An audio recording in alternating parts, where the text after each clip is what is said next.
Hi there, today I am going to be doing a bit of electricity with my GS. What I want to do is get some USB chargers on there, and I've also got a cigarette unit. It's kind of in one box that I've going to try and mount to just above the speedo. Now Canbus models need one of these connectors, and that sits just down at the headstock. I'll infill that in the video in a bit. I've never worked with Canbus before, I've never done anything like this before. From what I gather, Canbus is maybe powered by Pixies and Gremlins. Got all this on because it's actually freezing cold today. We've had some more snow, and this garage is not at all heated, but fortunately it actually is out of the way of the prevailing wind, so it's not as bad as what it could be. This connector, they retail on places like Nippy Norman's for about £25, and I got it on eBay brand new for £10, and it should be just fine. There's not a lot in there that can go wrong. It's like 3 pins, 3 outers. The blue is essentially a dud. What it is it's for the nav range of sat navs, so the BMW nav range, and it's like a pulse. The other two, black is neutral, red is live. So I've already put the 12-volt unit just in place at the moment. One thing I need to do is change these battery connectors for what I'm going to do just to start off with, until I'm actually happy with my setup and everything, is I'm just going to put a couple of bullet connectors on there. Because also I have 3 main road bikes, and I'm sort of toying with the idea of maybe putting one of these on each one of my road bikes. So if I can make it as quick release as possible at the moment, just to swap in and out, then I can have an experiment with each bike without going all the way to the route of buying a new one for each bike. So what I'm going to do is first of all do these connectors, and then I'm going to do these connectors. Now I just put it on the bike, and I've bought an old phone with me as well, so if there's any power surges or anything like that, I'm not going to cry if this doesn't work properly. Always do it on old gear. Here's the 12-volt unit. So this is I can get to tighten it up. 12-volt cigarette lighter, and just leave that there. 5-volt twin USB. It's also meant to have a voltage indicator light come up there. If I just twiddle it round, here's a waterproof on-off switch as well. It's also got an inline fuse, and I'm going to be hooking it up, hopefully, to this. I'm getting around that. This GPS unit hookup here, which is supplied on the BMWs, the newer Canbus versions. So I've just taken the cap off. That's the cap there. So it's just a little blank off cap. So if you're looking for one, that's basically what it looks like. Certainly on the GS 2005 to 2008, they hang around here. Different models, S1000RR, I think it's further down underneath the tank. So that takes 5-volt. No, sorry. That takes 5 amps through the current there. before the Canbus pixies start to get annoyed.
So I'm really pleased. The electrics have worked okay. Real happy. Can't complain at all. But the moment of truth is testing the phone. Make sure there is actually a charge going through there.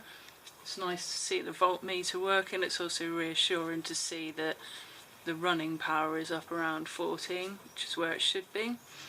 A bit concerning to see it dipping as low as 8 though when it's trying to start. That may be because it is absolutely bitterly cold. I mean, the temperature in the garage here is 1.7 and it looks like it's just started snowing again. I don't know if you can see out there, it's a bit of snow. So what I'm going to do, just get this. So what I'm going to do is just hook this up, start her up and see if it starts working.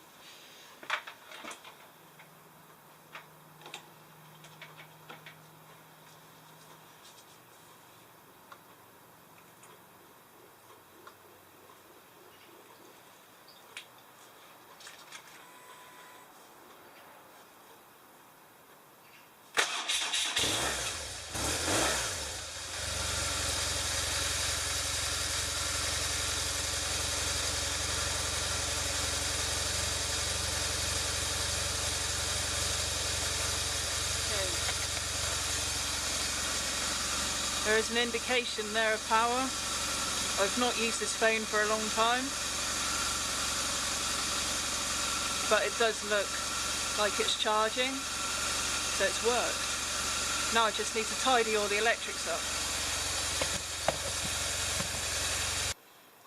What I've just done is taken the BMW connector wire and covered it all with black tape, blanked off the blue one that's not going to be used.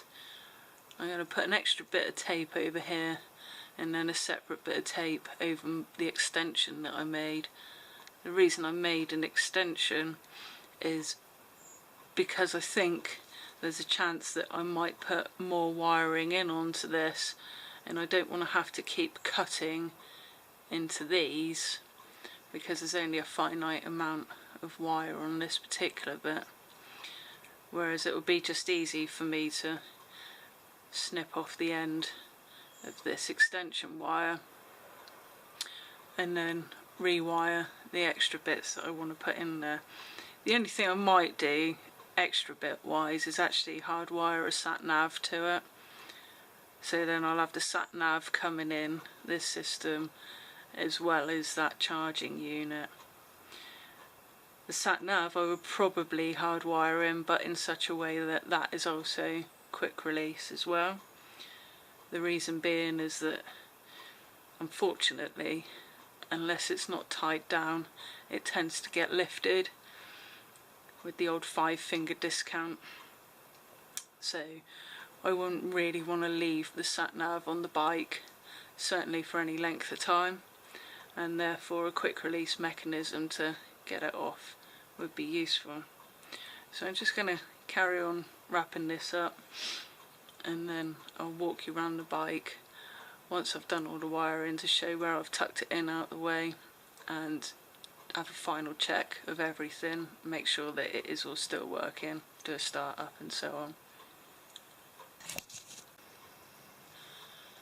I've finished wrapping it, and I just thought I'd show you one thing that I have done. So I can identify which is the live and which is the neutral. Basically I've just put some red tape around the live and black tape obviously on the neutral and all over the rest of it. So that's essentially made this watertight now and fairly weatherproof and quite strong. It will keep it together, hold it together. I'm now going to attach this, and I'm going to go along the headstock, and there's like a wishbone leading out to the cockpit area, and I'm probably going to zip tie it along that wishbone and then join the 12-volt unit, charging unit, up underneath the cockpit somewhere, or around that wishbone area somewhere. I'm going to have it quite high up out the way because I don't want it too close to the oil cooler, because it probably gets quite hot under there. So I'm just going to pop this on now. So there is the connection, and then moving on we've got the wiring coming up. It's a bit fiddly in here. You can see the zip ties. I've not cut the zip ties there, so you can see where it's going along. It goes along, God, it's fiddly, the wishbone here, sort of the top wishbone, and just, you can see it's on the top of the wishbone there. Another uncut zip tie coming up underneath the light system, and then at the moment I've got it just on the outside here, but what I can do, I've done it in such a way that it will tuck in.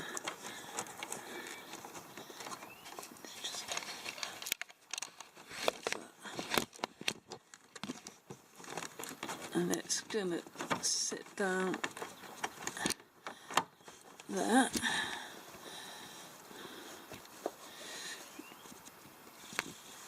And if you can see,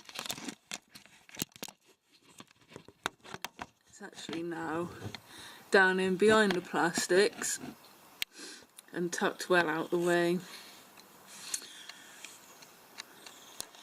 This turns off automatically once the ignition's been off for about 3 minutes, so it just switches off along with the rest of the Canbus system, and it's a real tidy job. Just note that I removed the side panel.